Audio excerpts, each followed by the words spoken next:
కేంద్ర రాష్ట్ర ప్రభుత్వ ప్రజా వ్యతిరేక విధానాలపై దశల వారీగా ఉద్యమాన్ని కొనసాగిస్తామని సిపిఐ జిల్లా కార్యదర్శి జంగల అజయ్ కుమార్ స్పష్టం చేశారు. కొత్తపేటలోని మల్లయ్యలింగం భవనంలో మంగళవారం జంగాల మాట్లాడారు. అనేక పోరాటాల ద్వారా సాధించుకున్న స్థలాలను యజమానులకు రిజిస్ట్రేషన్ చేయాలని డిమాండ్ చేస్తూ ఈ నెల 28న విజయవాడలో సదస్సు నిర్వహిస్తున్నామని చెప్పారు. బాధిత ప్రజలంతా ఈ సదస్సులో పాల్గొనాలని పిలుపునిచ్చారు. సెప్టెంబర్ 1 నుండి 6 వరకు ధరలకు వ్యతిరేకంగా దేశవ్యాప్త ఉద్యమాన్ని చేపడుతున్నట్లు తెలిపారు. పార్టీ నాయకులు కార్యకర్తలు ఈ సమావేశంలో పాల్గొన్నారు. భారత కమ్యూనిస్ట్ పార్టీ రాష్ట్ర వ్యాప్తంగా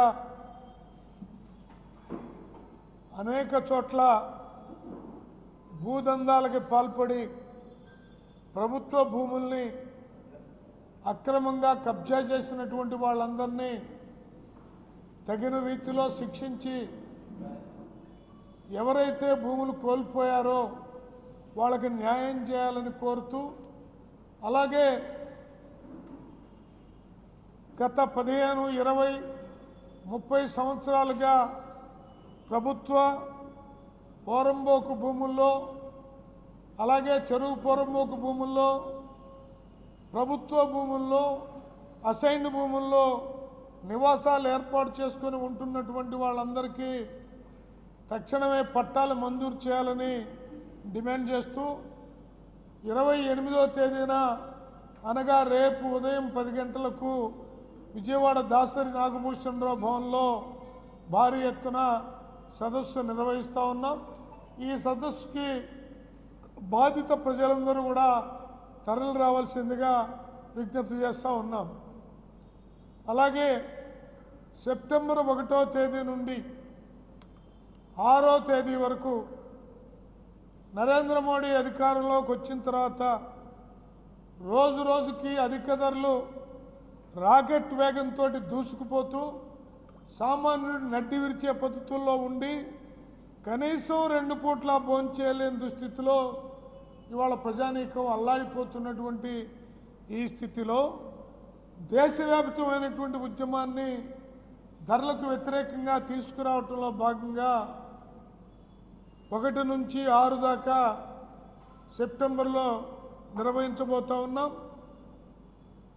6వ తేదీన గుంటూరు కలెక్టర్ కార్యాలయం దగ్గర ధర్నాని జిల్లా స్థాయిలో నిర్వహించబోతా ఉన్నాం.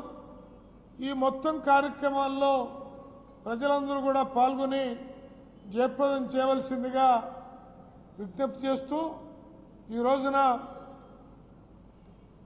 రాష్ట్రంలో ఒక పెద్ద విద్యుత్ భారాల పేరుతోటి మూలిగే నక్కపైన తాటికాయ పడ్డ చందంగా ఇవాళ అదానీ గ్రూపు మన పైన విద్యుత్తు రీఛార్జ్ చేసుకొని విద్యుత్తును వాడుకునేటటువంటి దుర్గతికి ఈ ప్రభుత్వం తీసుకొని వచ్చింది.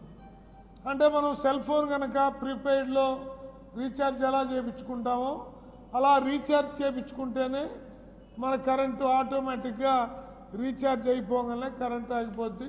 మళ్ళీ ఆ రీఛార్జ్ పాయింట్కి వెళ్ళి చేయించుకోవాలి.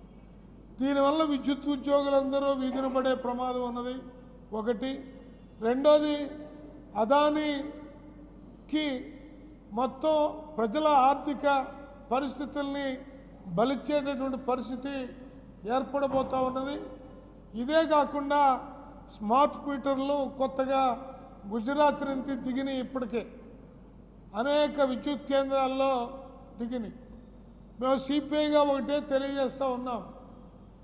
గతంలో ఇదే చంద్రబాబు నాయుడు అధికారంలో ఉన్నప్పుడు విద్యుత్ వ్యతిరేక మహా ఉద్యమం జరిగింది. ఆ ఉద్యమం తర్వాత ఆయన అధికారాన్ని కూడా కోల్పోవడం అనేది జరిగింది. మొత్తం ప్రజలందరికీ కూడా తెలిసిన విషయమే.